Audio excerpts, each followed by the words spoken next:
All right, this is lesson 4.1 on statistics for Math 1. And we're going to go ahead and start with 4 warm-up problems. So go ahead and work these, pause the video, work these 4 problems, and then unpause to see how you did.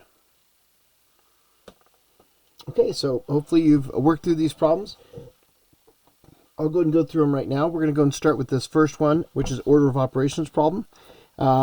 Nothing to do in this parentheses, only one term in there, nothing to simplify. So we'll move to exponents. Negative 5 squared.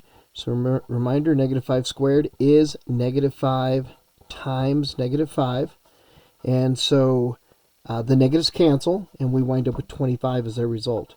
We want to keep that in parentheses so that we know that this multiplication is still true, because multiplication is going to be our next step. So 2 times 25 becomes 50. This negative is still there. And then 5 minus 50 will be negative 45. All right. For the next one, this is going to be solving equations. So this is going to be flip, combine, divide. And so we're going to take this 5 and we're going to flip it. And one thing I want to point out, I'm going to cover some things up. That 5 is a positive 5. So when I flip it, it should become a negative 5. And now I'm going to cover up here. When I flip the 5, this is what should be left, negative 2x. So one mistake that I'm seeing often is people will see this negative and try to associate it with this 5 that we're flipping, but that 5 is a positive number. So when we flip this 5, it will become a negative 5. So we wind up with negative 2x equals 15 minus 5.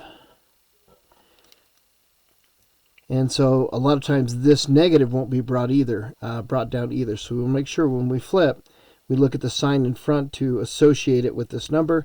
And then if there's a sign or a subtraction sign, it still stays there as a negative on that 2x. Excuse me. All right, we'll combine. That is 10. So we have negative 2x equals 10. And then our last step, we'll divide each side by negative 2. Because we always divide by whatever's in front of the x. So negative 5 is our answer.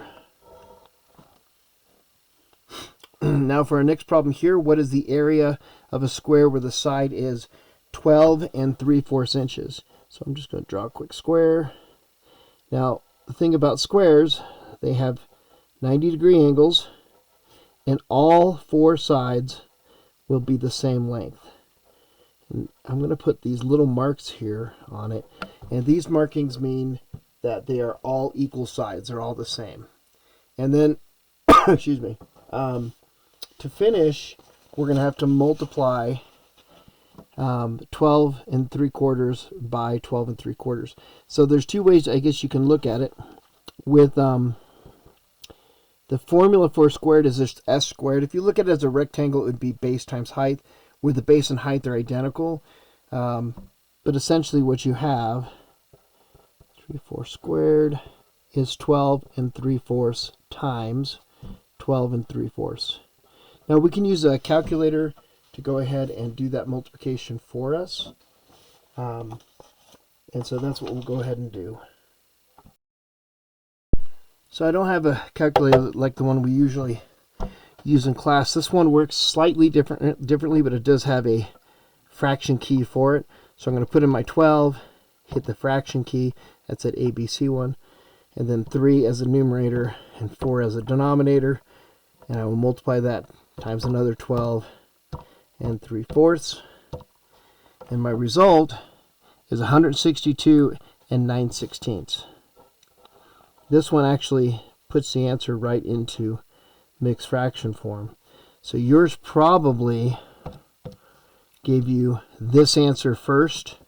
So 2,601 over 16, and then you'd have to convert it into that mixed fraction. All right. And now for the last one. A student missed 10 questions on a test and earned a grade of 75%. How many questions were on the test? So I'm going to go ahead and make a box here just to represent the whole values and the partials. On this side, we're going to talk about percents. On this side, we're going to talk about numbers. We'll draw another line through here, and I'm going to draw and separate this. Now, in the percent side, here's my 75%, here's my 25% for a total of 100%. Now the question is, where does this 10 go? And what are they asking us to find? A student missed 10 questions. So this is not a percent, right? It's the number of questions. And so it's going to go on this side. And 10 questions on the test and earned a grade of 75%. Well, when you're calculating a grade of 75%, what are you counting up? You are saying how many did they get right out of how many total. So that 75% represents the number of questions they got right, but we don't know how many they got right. We only know the number that they missed. And so that 10 actually goes right here because they missed 25% of the questions. And so that 25% is 10 questions. Now they are asking us how many questions were there total. This is what they're asking us to find.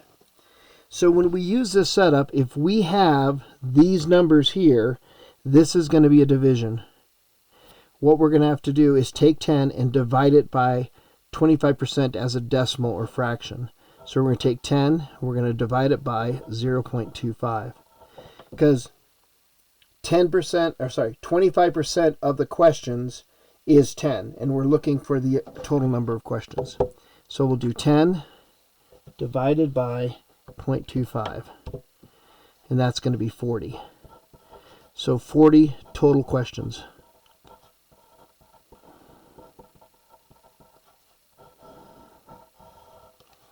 All right. And so that is the answer for number 4. All right, so let's go ahead and get into the lesson here. We're going to talk about 2 types of data. We're going to talk about categorical data and numerical data. So categorical data is data that represents groups or labels. And so we'll just talk about some examples. Like if you were to ask people, eye colors, survey what people's eye colors are. Or what type of car do you drive? Or what's your favorite food? So these answers are not numeric. They're not going to give you numbers. They're going to give you categories, right? Like they'll give you colors. So blue, brown, black, right? Green. So you get different colors here. For type of cars, you might get, and you could go specific or you could go more generic, like, oh, I have a van or a truck or a sedan, or you could go something very specific, like, I have a Camaro or I have a Lexus or, whatever type, Lexus model, whatever. And then favorite foods, it could be, a more generic, like, oh, I like Italian food, or it could be very specific. I like burritos. And so these are specifically not numbers. So they are categories. Where numerical data, this represents things that you can count or measure.